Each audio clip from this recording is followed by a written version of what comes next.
आहे की निवडणुकीच्या वेळेस जे आहे ना, लोक सुप्रीम असतं.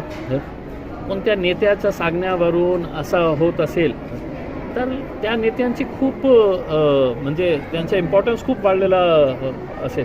पण सुप्रीम जे लोक हे इलेक्शनच्या वेळी लोक जे आहे, इलेक्टोरेट जे आहे, ते सगळ्यात महत्त्वाचं आहे. आणि ते कोणत्या बाजूने जाणार आहे मी सांगू शकत नाही. मी एक प्रामाणिक प्रयत्न करणार आहे. लोकांच्या मनामध्ये आहे, लोकांच्या हृदयामध्ये आहे, तर ते मला मत देतील. नाही मी आहे, मी काही काम केलं नाही मी फक्त भाषणं केले आणि काहीही चांगले काम केलं नाही तर लोक मला मतदान द्यायलाही नको. म्हणजे जोपर्यंत मी हे लोकांना सांगतो की आपण निवडणुकीपूर्वी आपण राजनीती करतो, पण 4.5 वर्ष जे आहे तुमचा नेता तुमच्या समोर नाही आहे, तुमच्या सुखदुःखमध्ये नाही आहे, तर त्याला पुन्हा कसं मतदान करणार आहे. मी एकदा लोकांनी मला खासदार निवडून दिलेले आहे.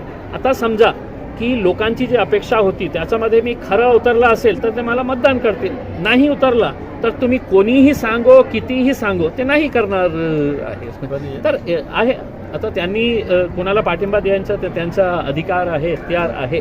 पण निवडणुकीच्या वेळी सर्व राजनैतिक पक्षांना निवडणूक लढण्याचा अधिकार आहे. माझ्या पार्टीनं मला पुन्हा संधी दिली तर नक्की मी लोकांपुढे जाऊ, मी काय काम केलेलं आहे ते सांगू. लोकांना पटलं तर ते देईल मत, नाही पटलं तर ते म्हणतील की नाही इम्तियाज भाई थँक्यू व्हेरी मच.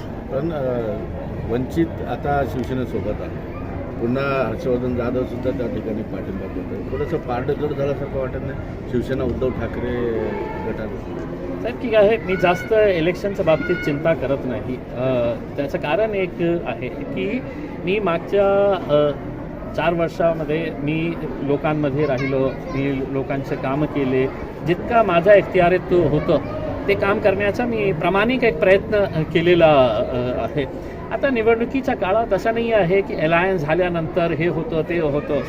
मी जसं म्हटलेलं आहे लोक सुप्रीम असतात. सगळे महत्त्वाचे जे घटक आहे ते जेव्हा मतदान करण्यासाठी जातं तर ते त्यावेळी त्या 30 सेकंड 1 मिनिटामध्ये ते जे निर्णय घेतो आणि कुणाच्या निशाणीवर ते मतदान करतं ते कुणालाही माहीत नसतं. तर सगळे राजनैतिक पक्ष आपल्या आपल्या रीतीने प्रयत्न करणार आहे. मीही प्रयत्न करणार आहे. जमलं तर ठीक, नाही जमलं तर मला असं कळेल की काहीतरी माझ्यामध्ये कमतरता राहिली असती म्हणून लोकांनी मला निवडून नाही दिलेले आहे. मी काही चांगलं काम केलं असेल तर मला नाही वाटतं की मला कुणाच्या समोर जाऊन की बाबा मला सपोर्ट करा ना, तू माझ्यासोबत अलायंस करा ना, काही करण्याची आवश्यकता नहीं है.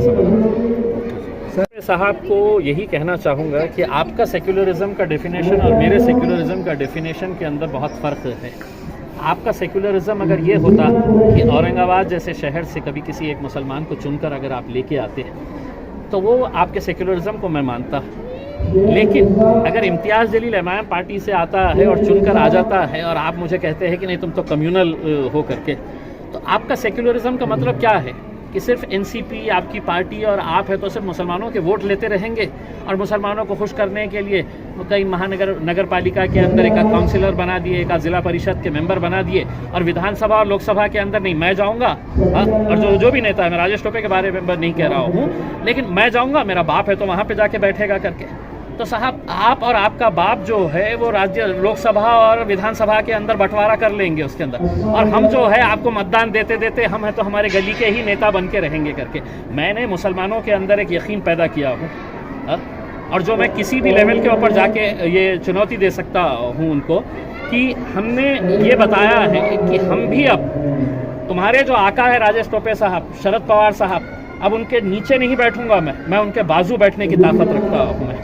तुम अगर ये समझ रहे होंगे कि नहीं राजेश टोपे अब कुर्सी के ऊपर बैठेंगे और इम्तियाज जलील शतरंजिया उठाएंगा करके, तो गए वो दिन. अब शतरंजिया आपको भी उठाना पड़ेगा, उसमें ऐसी नौबत में लेकर आऊँगा. कि चंद्रकांत खैरी की वो मदद करने वाले हैं, पिछले मरतबा गलती हो गई, वो आपके दोस्त भी रह चुके हैं, तो क्या कहेंगे आप? नहीं मैं उनको ख्वाहिशात दूंगा. अच्छा लड़का है, यंग लड़का है, एजुकेटेड लड़का है, तो उसको मैं पूरी तरीके से मैं चाहूँगा कि ऐसे बच्चों ने राजनीति के अंदर आना चाहिए, जिनके अंदर एक एग्रेशन है। राजनीतिक अपनी अपनी जगह के ऊपर, कौन हारेगा कौन जीतेगा ये तो मेरा रब जानता है, ना इसको हर्षवर्धन साहब तय कर सकते हैं, ना खैरे साहब तय कर सकते हैं। कोई हारेगा कोई जीतेगा उसमें, लेकिन मेरी नई ख्वाहिशात हर्षवर्धन पाटिल के साथ है कि तुम जिस किसी पार्टी के अंदर रहे, तुम्हारे जैसे नौजवान लड़कों ने राजनीति के अंदर आना चाहिए। इससे बढ़कर और मैं क्या उनको नई ख्वाहिशात दे सकता हूं।